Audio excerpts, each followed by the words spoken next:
in a place when there is any liquid or gas is there, if you actually pass, you illuminate with a light, some part of it will be scattered in the same line, but a small fraction, very, very small fraction will be scattered with a deflection. And that's far less intense than the original, the other scattering which I am talking about in the same wavelength.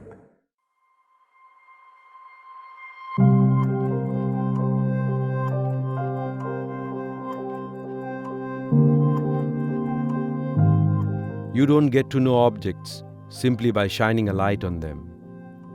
It's the color, the scatter, that truly reveals their character.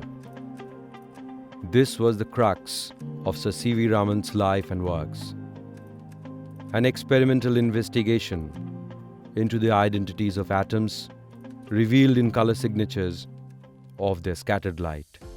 This was an investigation so strong and important, it won him the 1930 Nobel Prize for Physics in record time of 2 years after its discovery, the first for any Asian scientist anywhere. Raman was in fact a full-time civil servant by day, but his after-hours research at public laboratories of the Indian Association for the Cultivation of Sciences yielded 27 published papers in the first 10 years. C.V. Raman, he was actually very much interested in science. However, there was no opportunity. He came originally from Tiruchirappalli, Trichy, which is currently known, and then he had his subsequent education in Madras, which is currently known as Chennai. His father prompted him to write the civil service examination, which he performed exceptionally well, and he was posted in Calcutta. And there he was posted as an accounting officer. He came here in 1907. One day he found that there is a signboard which says that Indian Association for the Cultivation of Science. It was so close to his heart because he was always aspiring to do science by himself. So he got down and he wanted to know whether he could be given an opportunity to practice science, whether the laboratory would be accessible to him, and so on and so forth. And he was very glad to learn that this would be available to him. Subsequently, he used to make routine visit every day after office hours and before office hours, few hours, and even in the weekends. That's how he used to make use of the facilities to satisfy his scientific curiosity. But in the year 1917, Calcutta University, that time the Vice Chancellor was Sir Ashutosh Mukherjee, he decided to set up Science College to start science in a big way in Calcutta University. And he inducted C.V. Raman as a chair professor.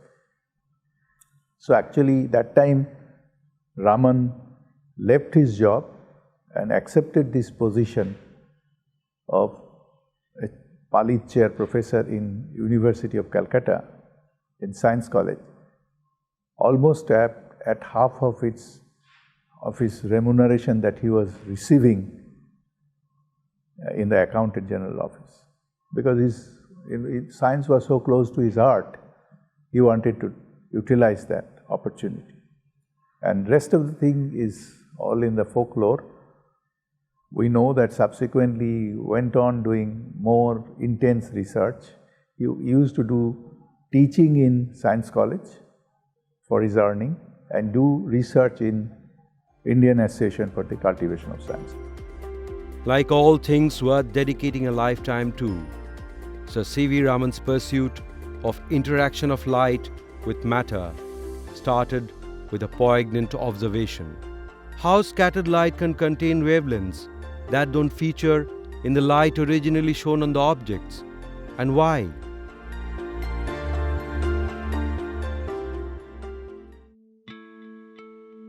On his way back from England, aboard the SS Narkunda in November 1921, Raman noted in his diary, The view has been expressed that much admired dark blue of the deep sea has nothing to do with the color of the water, but is simply the blue of the sky seen by reflection.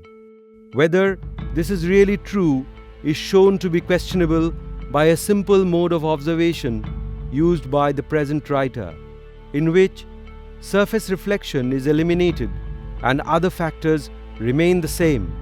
It was a letter meant for nature titled The Color of the Sea.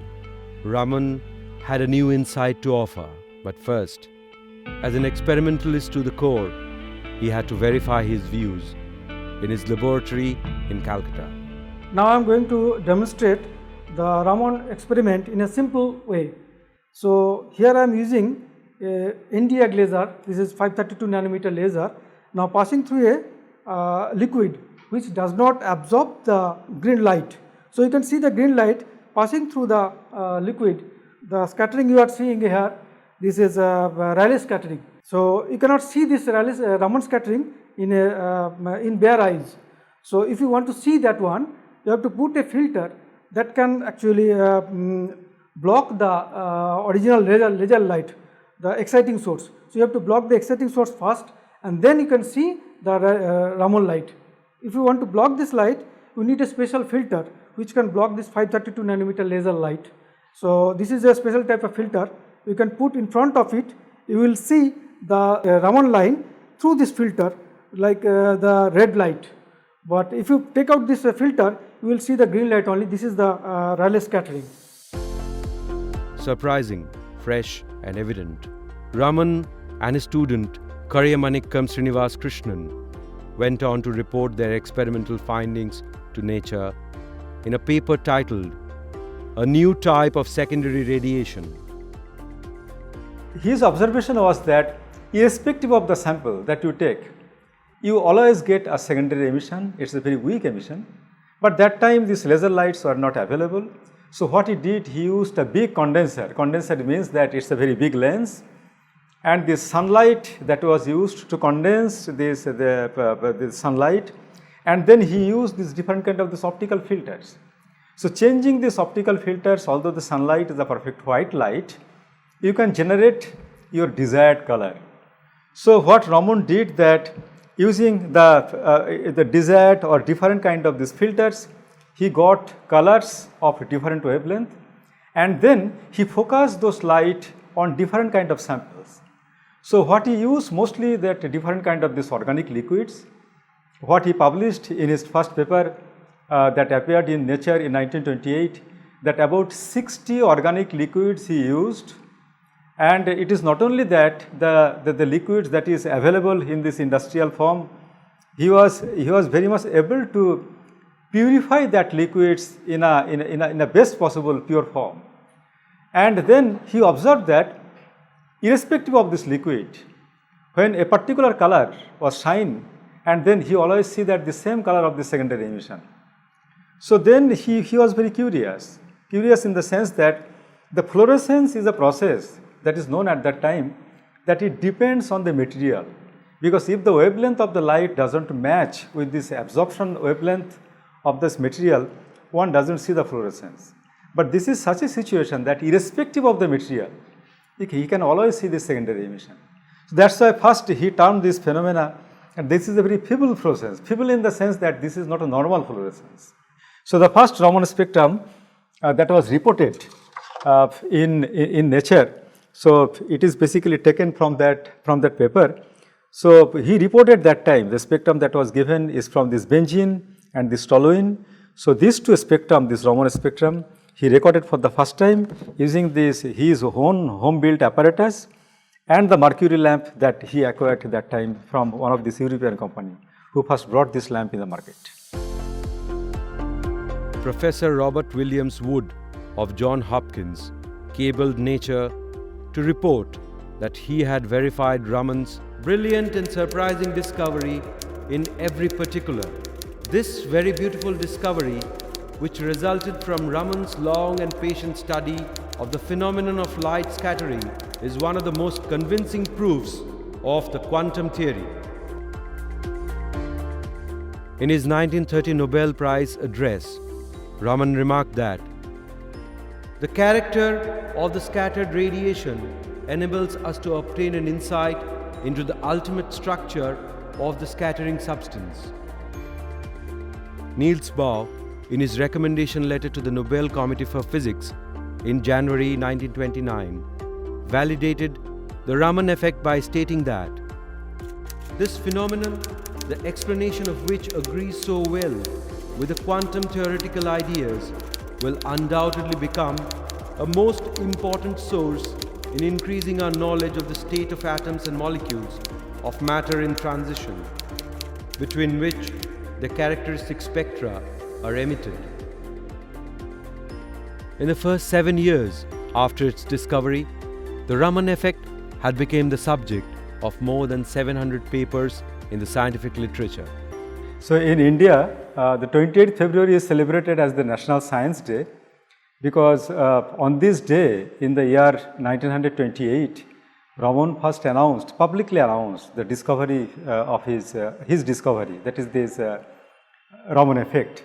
Now in the year 1998, the American Chemical Society, they identified this Raman effect as one of the important discovery. So that's why this term that is called here this international historic chemical landmark.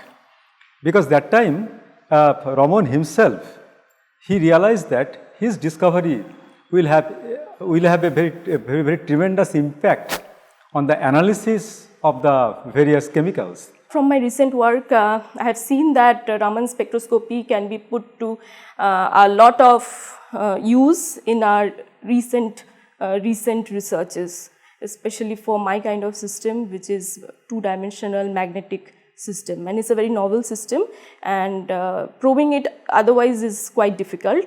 But Raman spectroscopy helps us to probe it in an indirect way to find the transition present in it or the different type of coupling mechanisms. Raman spectroscopy gives us the information about the layer numbers. Here, from the difference of the two Raman peaks, you can get the layer number. So IEEE identified that the Raman effect, it is one of the important discovery in electrical engineering and also in the computing. So that's why they came here and they gave this particular plaque that you can see here, that it was given in 2012. They came to ICS. Now the importance is that in most of the times in this optical signal communication, when optical fiber is used, and if the laser light is passed through this optical fiber, then what happens that particularly this silica material, from the silica material the frequency is shifted. So this shifted frequency that usually causes, it delays, it reduces the intensities of the transmitted signal. And not only that, it has been observed that this shifted frequency of this optical fiber can also be used or can be exploited, this particular phenomenon, for transmitting the signal through optical cable at a different frequencies. The significance of the discovery speaks for itself. As Raman concluded in one of his 1928 talks in Bangalore, we are obviously only at the fringe of a fascinating new region of experimental research which promises to throw light on the diverse problems relating to radiation and wave theory, X-ray optics, atomic and molecular spectra, fluorescence and scattering, thermodynamics and chemistry. It all remains to be worked out.